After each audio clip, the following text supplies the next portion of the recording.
Hari ini pemeriksaan ahli untuk terlapor Rismon Hasiholaen Sianipar. Ya, sudah diperiksa ahli hari ini. Penjadwalan tetap on the track, akan jalan terus. Ini baru beberapa ahli yang akan diperiksa. Nanti berikutnya ada ahli-ahli lain. Terus kemudian juga saksi-saksi yang menguatkan terkait dugaan. Kalau saya ngomongnya dugaan, nggak kayak mereka. Kalau ngomong bukan dugaan mereka, dugaan penggunaan ijazah tanda kutip. Ya, jadi ini ijazahnya harus diperiksa. Persoalan itu palsu atau tidak palsu itu nanti dibuktikan di penyidikan. Apakah memenuhi unsur kepalsuan atau seperti apa?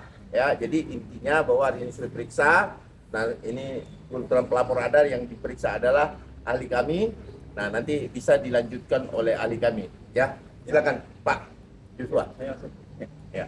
Ya, tadi saya diperiksa sebagai saksi ya, bahwa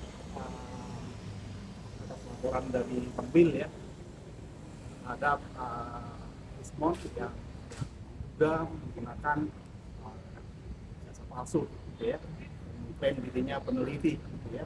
Memang sejak awal kita sudah mengetahui hal ini karena kita yang pertama kali mendapat respon dari Yamaguchi ya, mereka menyatakan bahwa tidak pernah menerbitkan ijazah atas nama tersebut. Bahkan ijazah yang ditunjukkan itu kita konfirmasi kepada Yamaguchi dan hasilnya sama, bahwa itu tidak pernah dikeluarkan. Jadi kalau misalnya ada sebuah ijazah dikatakan tidak pernah dikeluarkan penerbitnya, itu sudah dipastikan apa kira-kira gitu ya, kok bisa ada gitu ya. Nah ini mungkin masyarakat yang lebih tahu, lebih paham ya, ketika ada jasa tiba-tiba muncul di publik, ditunjukkan di publik, tetapi lembaga yang mengeluarkannya tidak merasa pernah mengeluarkan ijazah tersebut. Dan di sini mungkin publik sudah bisa menilai. Hari ini saya diperiksa oleh penyidik. Berapa pertanyaan?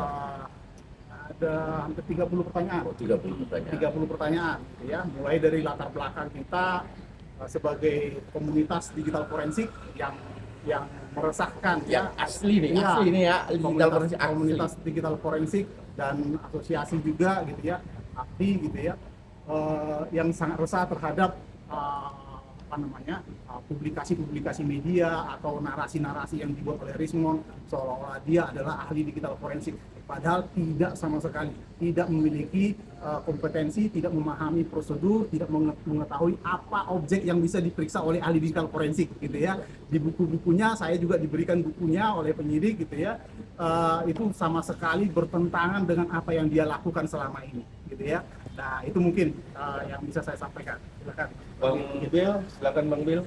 Ya, terima kasih teman-teman sekalian. Ini rangkaian dari awal kami mencoba untuk memberikan permintaan klarifikasi kepada Rismon Sianipar agar mempertanggungjawabkan bahwa dia diduga memiliki transkrip nilai ijazah S1, S2 dan S3 Yamaguchi yang kami nilai palsu. Nah, ternyata tidak mendapat tanggapan, kami langsung somasi dan terakhir tidak juga ditanggapi, maka kemudian kami laporkan. Alhamdulillah laporan kami diterima. Minggu lalu kami kemudian diperiksa dan alhamdulillah hari ini juga teman-teman saksi, saya kebetulan langsung menaruh saksinya yaitu Bang Joshua Sinambela bersama Pak Roni Teguh, tapi jadwal untuk Roni Teguh diagendakan besok. Pertanyaannya kenapa saya akhirnya meminta kepada Bang Joshua dan Pak Roni Teguh untuk kemudian menjadi saksi, karena memang awal-awal kita tahu dan aku secara pribadi tahu bahwa Rismon Sianipar diduga memiliki ijazah palsu itu ya karena korespondensi yang dilakukan oleh Bang Joshua bersama Roni Teguh terkait eksistensi Rismon Sianipar yang kami duga menggunakan ijazah palsu dan gelar palsu. Nah teman-teman jangan lupa ya, kenapa juga kami ini kebetulan saya secara pribadi selain YouTuber, kita juga bagian dari orang yang memberikan dukungan moral kepada Pak Joko Widodo. Selama ini kami merasa ditipu, merasa kita sudah dibuat polarisasi oleh temuan yang dilakukan oleh Rismon Sianipar. Nah ternyata ketika dia keluar bahwa ijazah Pak Jokowi palsu, ya justru dia yang kita duga pemilik ijazah palsu itu. gelar palsu yang dia pakai di saat persidangan, gelar palsu yang dia pakai di buku-buku dan di tulisan-tulisan dia, dan terakhir ketika ada sidang KIP, dia menggunakan gelar palsunya atau dia menyatakan dia melakukan apa istilahnya itu penyetaraan, padahal dalam hitungan kami dan dalam pantauan kami dia tidak pernah melakukan penyetaraan itu. Nah, alhamdulillah dengan berkelanjutannya proses ini kami berharap Polda Metro Jaya akan melanjutkan tidak hanya di penyelidikan sampai dengan penyidikan, dan kami mendapat respon positif dari penyidik tadi, berpotensi dalam jangka waktu dekat mereka selain meminta keterangan dari saksi lainnya akan ada keterangan saksi ahli, dan yang paling hebat nanti adalah mereka akan mengunjungi beberapa lembaga, diantaranya adalah UNRAM, Brawijaya, karena Brawijaya yang mengeluarkan sertifikasi dosen. Sementara sertifikasi dosen itu tertulis doktor. Nah, itu doktor itu kan berarti dia terima tunjangan di situ, guys. Dia menerima uang dari negara ketika dia mendapatkan sertifikasi dosen. Makanya ini saya mau klarifikasi buat orang-orang yang katakan ngapain laporin si Rismon itu bukan pejabat publik. Ini keliru pernyataan ini. Kita harus ingatkan kepada kita semua, ada dua hal yang harus kita lihat. Rismon menggunakan gelar akademik palsunya itu ya untuk kepentingan satu, menggunakan kepentingan hukum, di mana di pengadilan dia menggunakan gelar dan juga identitasnya sebagai S3 dari Jepang. Ternyata keterangan-keterangan dan identitas itu diduga palsu. Ini kan merugikan pengadilan kita, dan ini pandang enteng terhadap sistem hukum kita. Yang kedua, Rismon menggunakan gelar yang kita bilang palsu itu untuk kemudian menggiring masyarakat. Kita yang pendukung dan bukan pendukung Pak Jokowi itu berkelahi hanya gara-gara temuan keliru, sudah keliru, palsu pula dia, kan gitu. Ini yang akhirnya kita bilang, oh ini nggak boleh dibiarin, ini harus kita laporkan. Nah, saya berterima kasih kepada Bang Joshua jauh-jauh dari Jogja, dari Palangkaraya, Pak Roni Teguh mau berkenan untuk menjadi saksi, dan saya juga bersyukur banyak sekali data-data dari Bang Joshua dan juga Pak Roni Teguh yang memastikan bahwa Rismon Hasihorang Sianipar menggunakan gelar dan juga ijazah yang kami duga palsu dari Yamaguchi Jepang yang sudah membodohi kita semua. Aku pikir itu. Ya. Ada tambahan Pak Tommy? Pak Tommy, Ketua YouTuber. Saya sampaikan saja sedikit tambahan bahwa inilah bedanya case-nya Pak Jokowi dengan case-nya Rismon. Apa itu? Kalau Pak Jokowi itu institusinya UGM, dalam hal ini yang mengeluarkan ijazah, sudah berulang kali menyatakan bahwa benar itu produknya UGM, bahwa benar itu yang mengeluarkan UGM.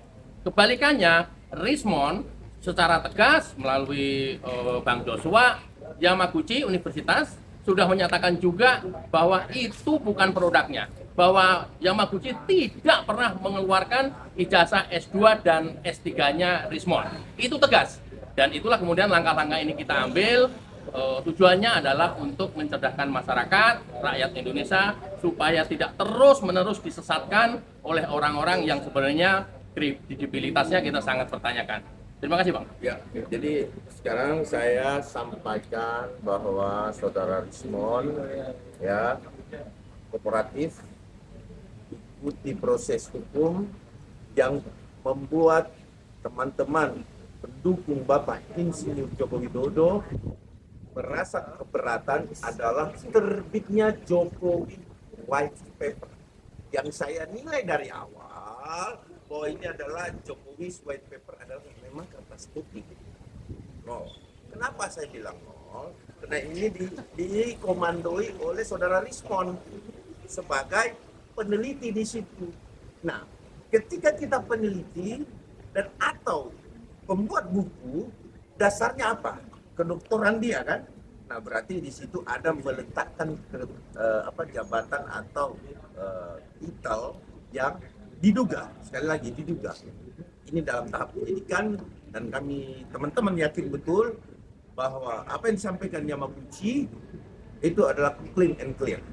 Nah, makanya saya sampaikan bahwa Saudara Rismon siap-siap dengan laporan ini juga, karena barang siapa yang menuduh dia akan membuktikan.